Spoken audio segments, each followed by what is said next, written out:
Hello and welcome to this edition of Faith and the Common Good. Faith and the Common Good is brought to you by North Coast United Methodist Church. Our effort is to lift up issues in our community that offer uplift and support to our common good as we work together toward it. We reference those concerns in our city, those positive things in our city and surrounding area that help us all to be better than we are.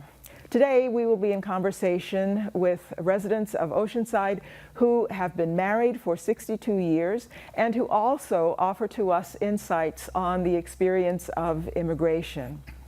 We'd like to welcome John and Eunice Lal. Welcome, John, and welcome, Eunice. Thank you. And thank you for taking this time to be in conversation with us. First, I'd like to talk about being married for 62 years. That's quite an accomplishment in an age when people hardly are married for more than 2 months. And so we thank you for your being willing to come and have that conversation with us. So the first question that I have for you is, how did you meet? We met when we were in medical school. I was a student, but my friend, who is my wife now, Eunice, she was a staff nurse in delivery room. And from that experience, you were able to meet each other and be in conversation with each other, and then how did your relationship grow from meeting to marriage? Well, my sister-in-law helped me quite a bit because they both were brought up in Methodist boarding school, nursing. It was a home where parents didn't have any resources to educate their children. So my wife was only 10 years old when her parents let a Methodist mission take her in. Mm-hmm. So while she was there, she gained all the education she needed and became a staff nurse. Mm-hmm. Mm-hmm. So she was graduated already, but this was my first year in clinical pathology. Mm-hmm. Mm-hmm. And so did you have a chance to work together there in the hospital, or did that happen at a later time? How did your medical training? Well, in the hospital, as a student, I used to go in the wards and draw blood. And my wife was working in OB ward. So there were lots of newborn babies, so I had to draw the blood from the toe or from the arm.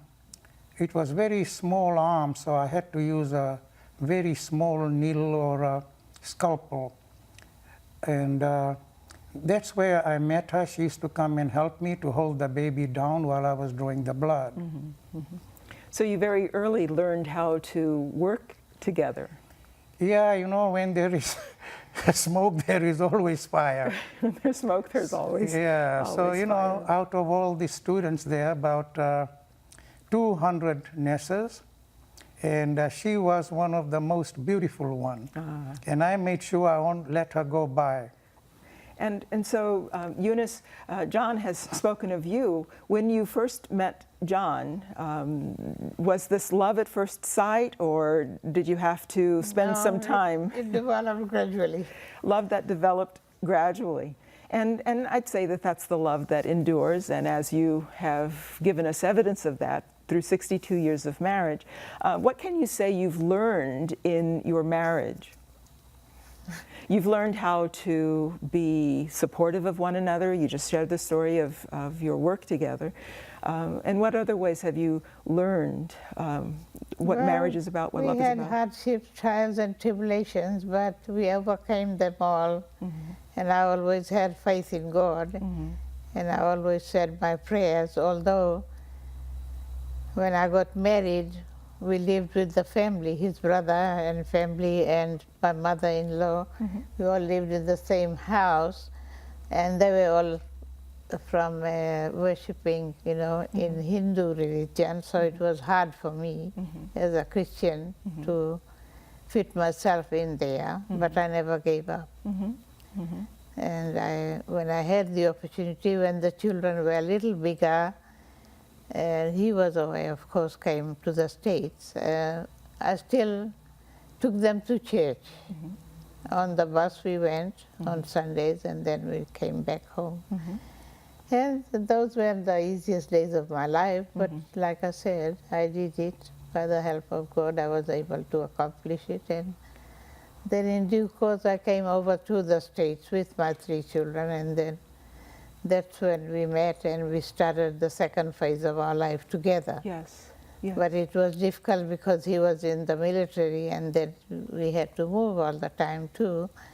So the children had to go into different schools and different countries, different environment. But we adjusted to it all. We worked it out together. And so you grew strong together, even though you were about different tasks at Yes. certain points in your marriage. John in the military and traveling related to military, and you and the family having to follow John in the places where he went. And you developed a very strong foundation because of your faith. That's what I'm hearing. yes, And you grew in your faith, and therefore grew in your love for John and for the family life. As persons who've been married for such a long time, for 62 years, how would you speak to young people? What advice would you tell them? And if there are 1 or 2 things that you can share with us that would be something that a young person might hear and live into, what would you say? Well, let me go back a little bit. Eunice did a marvelous job during my absence. And coming to this country wasn't that easy. So I like to cover that. And I was very fortunate to get a green card. And in order to get a green card, I asked my brother, who knew this lady from Reno, Nevada. And her son-in-law was an American consulate in New Zealand. So my brother wrote to this lady, and I was very, very fortunate that within 3 months I got my visa. So then when I came here, I promised my wife that you take care of the children, and my mom is here and my brothers, so you have a good foundation, so don't worry about anything. So she was so nice that she gave me last 25 pounds of her money to come by the boat, because I was supposed to come by tourist class, but at the end they didn't have any, so I had to come by intermediate first class. But without her help, I won't be here talking to you, so I'm indebted to her. And of course, I was a Catholic and my wife was a Methodist. I was baptized when I was about 6 years old. So we always loved the preaching, the Bible, the contents of the Bible. And to us, without Jesus, you don't know God. You have to know His Son first in order to know God. So that's where we stand. So faith is very strong in your Yes. relationship, and a very strong way that you live your lives. That's true. And so in that context, what would you offer as advice to a young person who is just beginning marriage, or just even beginning to think about marriage and what that might be for them? Well, before you get married, you have to know the person very, very well. It's not just like saying, oh, I love you. Love is a word that can be used as a noun and as an adjective, and it has lots of meaning tied to it. So it's not just going out and having dinner, or out and see the movie, or on a beach. This particular love has to come from your heart, that you have to feel it, and that you have to spend your lifetime. It's not like getting married today and then go to Reno and get somebody else. No. If you are ready, and if you believe in God and the Christian vow, or any other religion that gives you a vow, all religions have certain amount of vows to comply with, then you take that step forward. It's a big responsibility, because today you are one. In future, you're going to have maybe many kids or children. So you have to take care of them, their background, their education, university, and also they're going to get married, and in the meantime you are aging very rapidly. So you have to take good care of you, and you have to when you do anything, you have to always ask your wife also.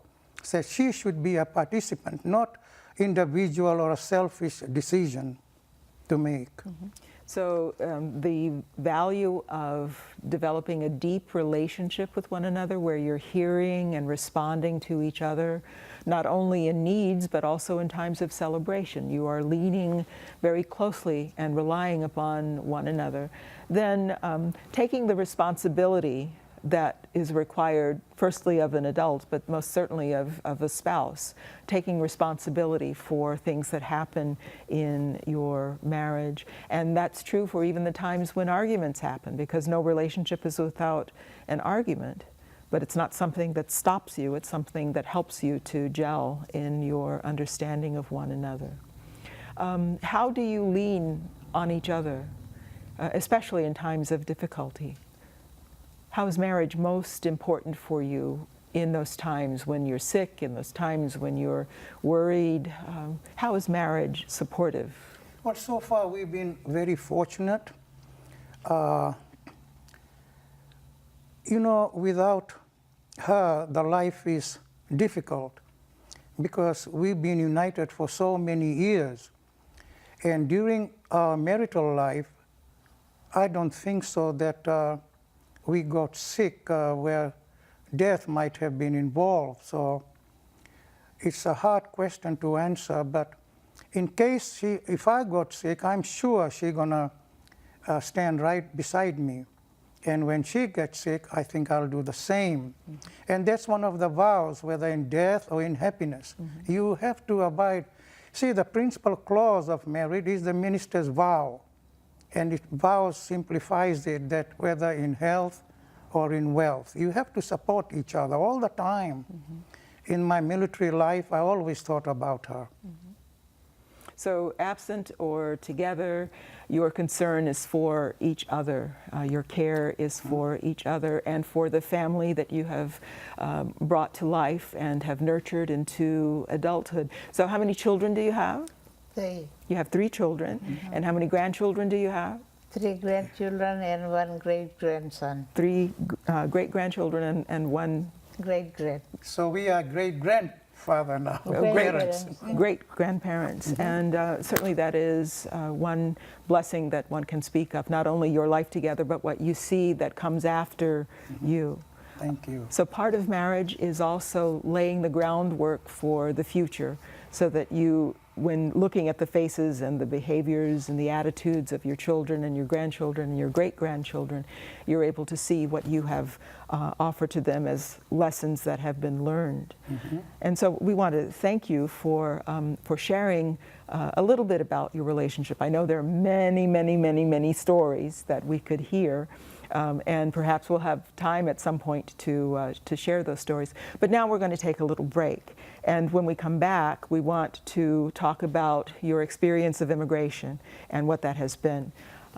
Please stay tuned. We'll be right back.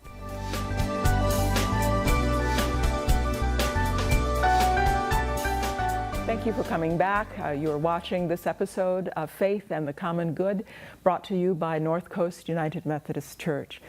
Today we've been in conversation with a couple who's a member of the church and who have been married for 62 years. They have shared just briefly about their life together for 62 years. And now we have the special opportunity, because of their experience, to talk about the experience of immigration, which is certainly one of those issues that continues to be discussed in the national political forum as well as in other arenas. And we have a very personal example and an opportunity to receive some insight from John and Eunice as they join us in conversation this time.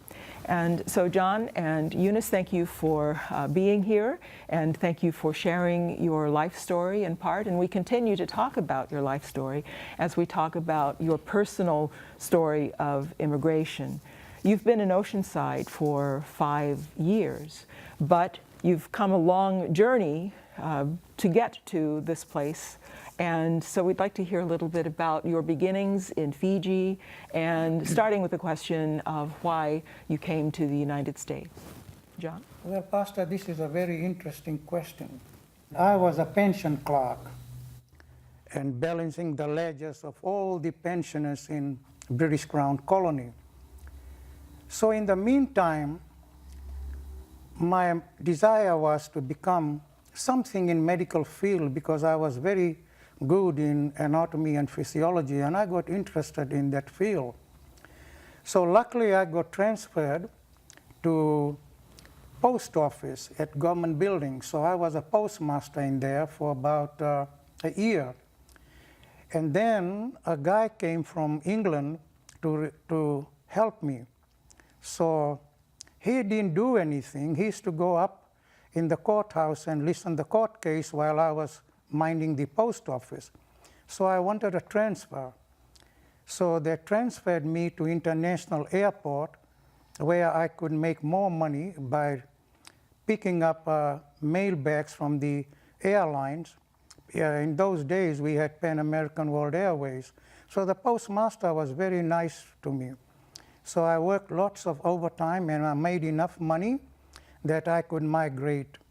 Then I didn't know whether to go to Australia, New Zealand, or America, but I liked America because when we used to go on the field trip, we see lots of people on the ship, and they look different from mine, you know, blue eyes, blonde hair. And I used to ask my mom, how come I'm like this and those guys are like that? And she explained me. So I said, I'm gonna go to America, they are rich. And every time they gave us some candy or chewing gum, they throw a dime. So I tried very hard, and I couldn't get anywhere. So that's why I mentioned the ambassador in New Zealand who has sponsored me. So when I arrived in this country, I worked in Reno, Nevada at a hospital, St. Mary's Hospital, drawing blood from the children or any outpatients. So to my astonishment, I came home for lunch, which was only about 2 blocks, and I saw a big brown envelope about a big hanging out. And I didn't understand, you know, Department of Veterans Affairs, blah, blah, blah. So I came to hospital and showed it to Barbara in chemistry. And Barbara said, John, Uncle Sam wants you. I said, Barbara, I don't have no relatives here. I'm only by myself, I'm alone. So she started laughing. So I said, Barbara, she was taller than me. I said, what's so funny about? By that time, all the people gathered, and they made a big case out of it. And they said, you're going to go to Army. I said, oh, no. I didn't come here to go to Army. I came here to go to university and become a doctor. And 2 weeks ago, I registered at University of Nevada, and they accepted me. And here, all of a sudden, I have to go in the service. So eventually, they gave me a Greyhound bus pass and another paper to stay at St. Mark's Hotel. So we stayed there. By that time, we had about 100 or 150 other people. And then I passed my physical and I passed my written test. And they asked me what part of military I wanted, Marine or Navy. And I said, I'm a good swimmer, but I can't swim 10 miles, I'll drown. Airline, I said, sometime the parachute opens, I will fall to death. I said, no, I like to go in the Army. So the guy said, good choice. So, you know, in the Army, it was a cultural shock to me. The language was difficult, the 4-letter word, and they never used the word thank you or please. So it was hard, but then as I got older and older, I liked it. And by hard work, 21 years of active duty, the Army has given me a lot. We saved our money, we're getting pension, and also we're getting Social Security. And we raised 3 children with military discipline, and they all graduate from university. They all rich. I don't have to save my money to feed them. So both of us are entirely indebted to this country. So I'm glad that at least I gave my young life of 21 years. Mm-hmm. So 21 years of life that perhaps was not quite planned, but you saw an opportunity and you chose to take that opportunity to come to the States for study. Yeah, I didn't know about military because I never had any weapons. If we went hunting, we didn't take our shotgun, we took our dogs and spear and knife. So, and then the knowledge I inherited, not only our children, then our grandson, who is in Fort Bragg. He says, Grandpa, I think I don't need no handouts from you, but I think I'll follow your footsteps. So, you know, he thought it was a big joke. So first year, he was a letter to go to Iraq with 300 other soldiers. A poor kid, he was only 18. So he went to Iraq for 2 years. And as soon as they came back to his station at Fort Bragg, right within 3 months, they were turned back to Afghanistan for 2 years. So 4 years in foreign countries. So I was in Paris, France for 5 years with my family. We had our own house. I bought a home there. And then we got transferred to Germany, Frankfurt, and then to England, and then to Tokyo, Japan. So we had good tours, and in the meantime, we drove all over Europe except Russia. We have seen almost entire world.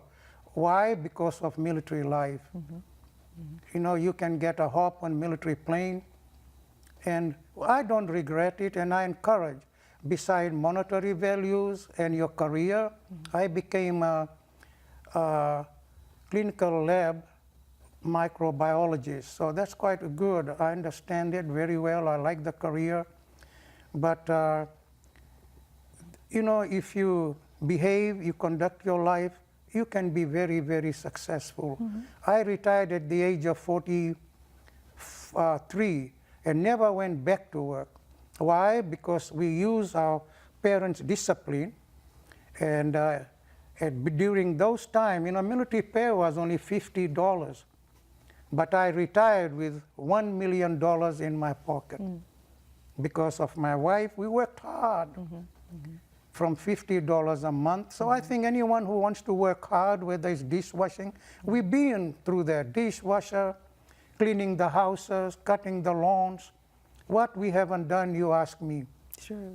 We have washed all the dishes in the hotels. And I think what you do is lift for us a reminder of the hard work that has to happen in order for you to not only settle in to a different place, whether it's the United States or France or Germany or wherever you are, but the hard work that's necessary to continue to build on the opportunity to continually grow and become better and to accomplish what you've set forth to accomplish. Now, John has shared his experience through your experience, Eunice, having to take care of the family and having to change the patterns of living because of the difference in the place where you were. Could you talk about that a little bit?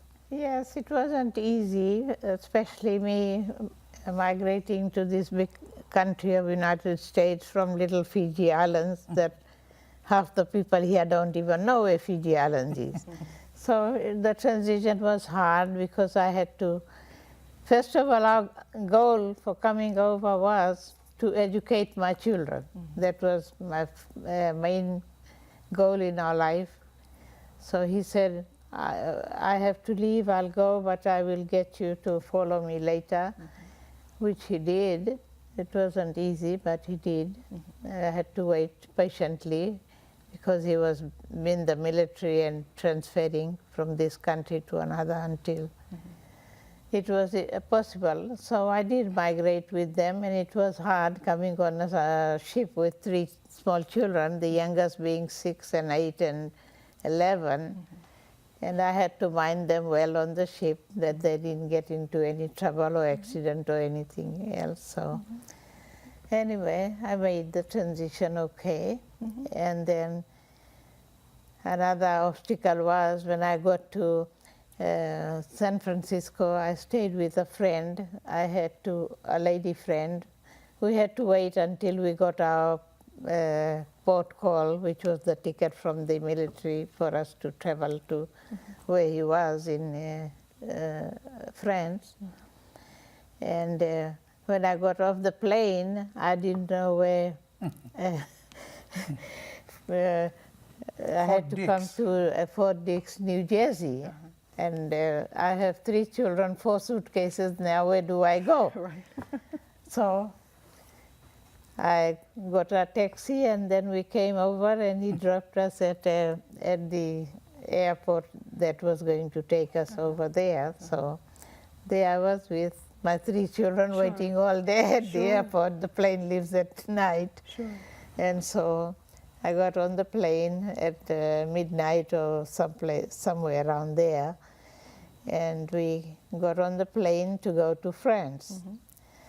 So the 3 of us and myself, we're on the plane, we're flying all night with my youngest son coming up with a sore throat and having mumps on the plane. So that was so with the issue of having to adjust to the varying differences and transitioning from this place to the next place to the next place and so forth, you can talk about the difficulties of the transition, but you can also talk about the joys of the transition, because you've settled into a place of comfort, you've settled into a place where you are free to be who God has created you to be. You don't have the worries of this and that or the other. But there are stories that are yet to be told about how transition has happened. Sometimes you've been met with people who do not understand Fiji, as you've mentioned. You know, they don't even know where Fiji is, and certainly cannot understand the culture that you have grown up in. In other times, it's a matter of settling into a new community and perhaps not being received by that new community. I mean, there are many issues that... Yes, it was hard because, everything was new to us. And going to France, I didn't even know a word of French. So that transition was hard. I was lonely in the daytime. When he went to work, the kids went to school, so I was home alone. I couldn't talk to the neighbors because we didn't understand each other. So that transition was very hard. And lucky my children knew how to speak in English. All of us did, because Fiji was a British Crown colony. So we learned English in school right from grade 1, as well as your own language. So in that respect, we were very lucky that they could at least speak English. Whereas the youngest one, he had just started grade 1, and then we left to come to America. So in leaving, sorry to interrupt you, but in leaving, there are things that you had to leave behind. But along the way, there are those things that you picked up, you learned, and changed into something that was workable for you. This is a very, very long conversation. We'll probably have to have you come back to share a little bit more of your story. But for this episode, I want to thank you for taking the time to come to the studio and for opening your hearts and for sharing your faith and for sharing your story with us. And again, we want to congratulate you for 62 years of marriage, and we want to bless you for many more years to come. And we thank God for you, that you give us witness of what it is to be able to survive, and not only survive, but thrive in newness. We thank you for watching this episode of Faith and the Common Good, and we look forward to a time with you in the future. So please look for advertisements about what's coming up next. But in the meantime, thank you, and may God bless you and keep you.